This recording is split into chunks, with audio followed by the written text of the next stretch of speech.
When life collapses, remember this. Have you ever reached a moment when everything you once held on to just crumbled? The plans you carefully laid out fall apart. Relationships you trusted begin to fade. Your health, your purpose, your very identity feels like it's slipping through your fingers. In that silence, a question rises from within. What now? The Buddha never promised that life would be easy.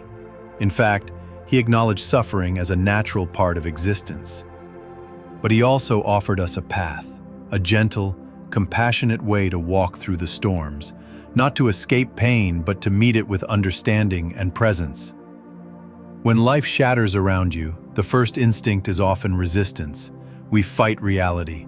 We scream, "This shouldn't be happening." But pain is inevitable. Suffering, however, is optional. The Buddha taught that it's not pain itself that causes suffering. It's our resistance to pain that deepens our wounds. Imagine falling into a river. If you thrash and struggle, the water overwhelms you. But if you allow yourself to float, even for a moment, the current carries you.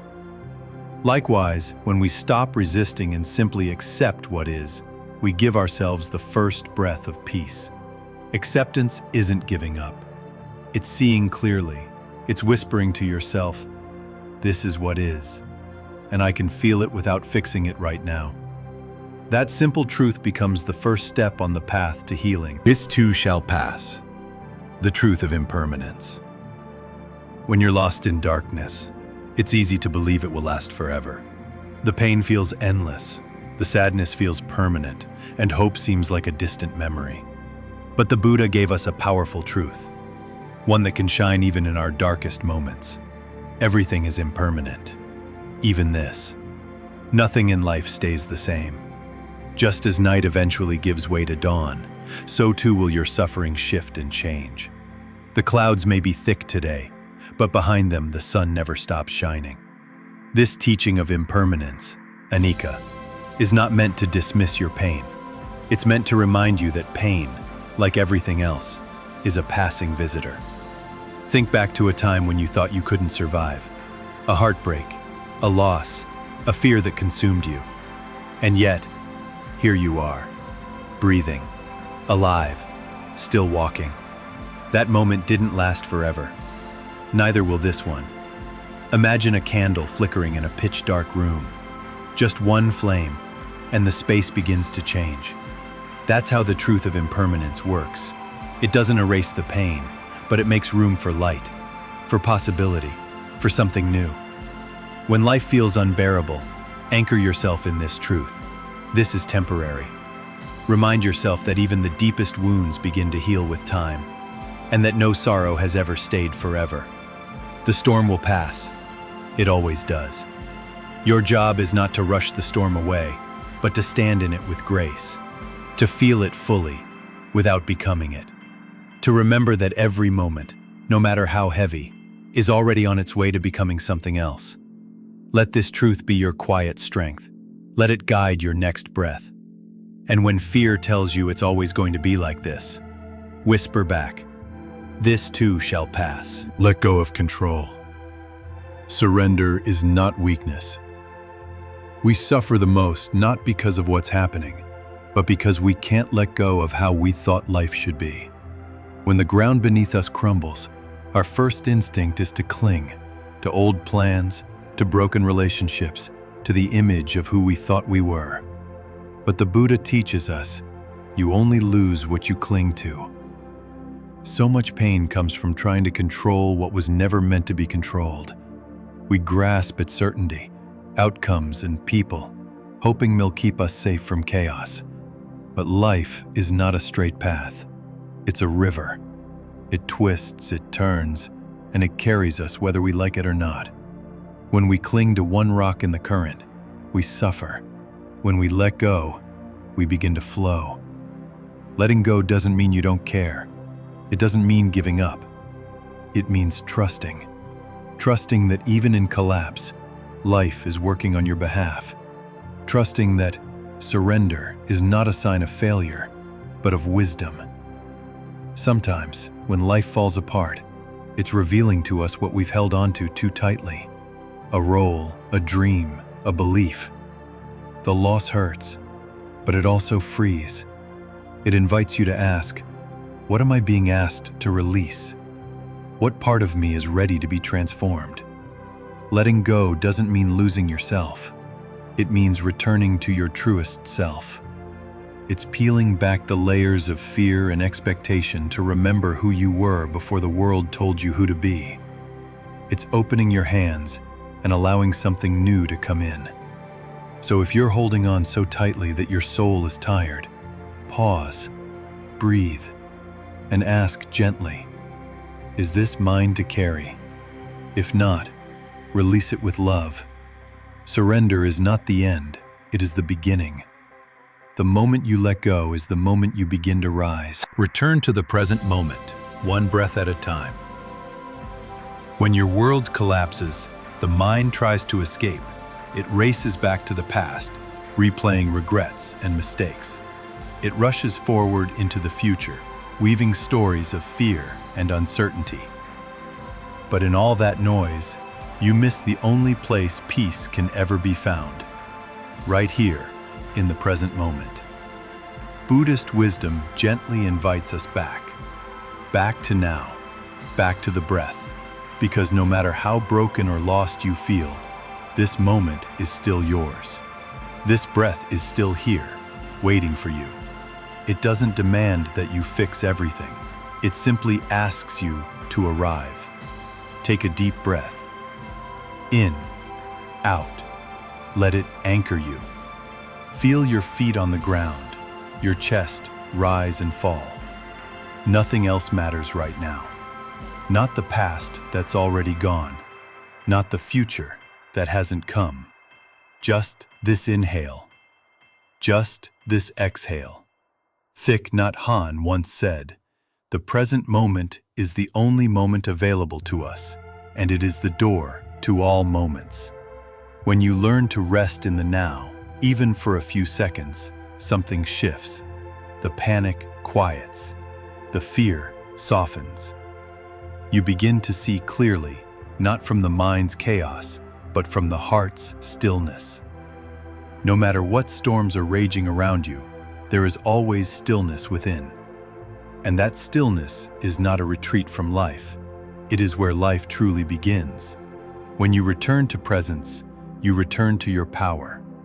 So if everything feels out of control, come back to this breath. This is your refuge. This is your reset. And from this sacred pause, you can begin again, not with force, but with clarity. The present moment is not just a place of peace, it's a place of transformation. Because from here, step by step, breath by breath, you begin to rise. Let yourself be transformed by the pain. Pain has a way of breaking us open. It shatters the illusions we cling to, strips away everything false, and exposes us to the raw, aching truth of our existence. And though it hurts, this unraveling is not your end, it's your rebirth. The Buddha never promised a life without pain, but he showed us how to walk through it, not with fear, but with awareness. When life falls apart, you are being invited to look deeper. Beneath the surface chaos is a doorway into yourself, into your growth, into your awakening. Suffering in Buddhism is not punishment, it's a teacher, a mirror. It reflects where we are clinging, where we are asleep, where we are still resisting the truth of impermanence. And in those places, transformation begins. Not because you force it, but because you begin to see differently, with open eyes, with a soft heart. Have you noticed? The people who have suffered deeply often carry a quiet strength, a gentleness, a wisdom that cannot be taught, only lived. That wisdom is growing in you now. Every tear, every sleepless night, every moment you wanted to give up but didn't, it's all shaping you. You are not falling apart. You are being reshaped. Let yourself feel. Let yourself break if you must, but do not close your heart. Pain is not here to destroy you. It's here to strip away what no longer serves you, to remind you of who you truly are, beneath all the roles, the expectations, the fears. This moment of pain can be sacred if you meet it with presence, with kindness, and with trust. Trust that something beautiful is being born in you, even if you can't yet see it. Trust that this too has a purpose. Transformation doesn't come from comfort, it comes from fire. And you, dear soul, are walking through that fire, not to be burned, but to be reborn. You are becoming, not broken. When everything around you feels like it's falling apart, it's easy to believe that you are falling apart too. That somehow the pain has ruined you, damaged you, made you less than whole. But Buddhist wisdom gently reminds us you are not broken, you are becoming. Growth is rarely neat or graceful.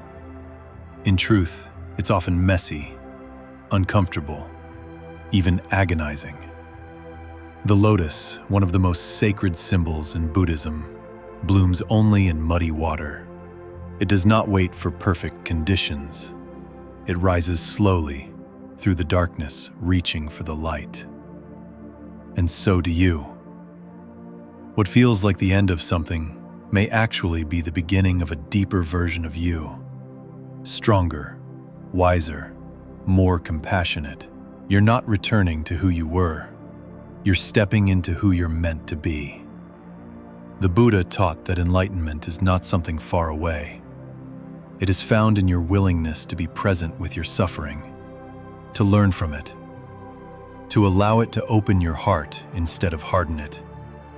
Every difficult moment you face becomes an invitation to choose presence over resistance, kindness over judgment, and peace over control. So if you're feeling broken, try this. Pause, breathe, place your hand gently over your heart, and instead of asking, "Why is this happening to me?" ask, "What is this showing me? What part of me is ready to grow?" You are not alone in this transformation. Every being who has ever walked the path of awakening has stumbled, has cried, has questioned, and yet they kept walking. And so will you. This moment, however painful, is not the end. It is a sacred turning point, a quiet unfolding of something greater within you. You don't have to have it all figured out. You don't need to be perfect. You only need to stay present, to breathe, to trust. Because right now, in this very moment, you are not breaking. You are becoming.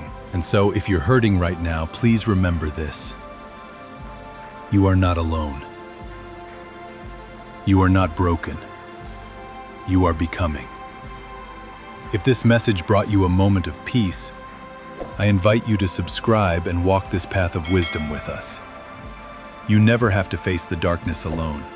Together, we can rise gently, mindfully, one breath at a time.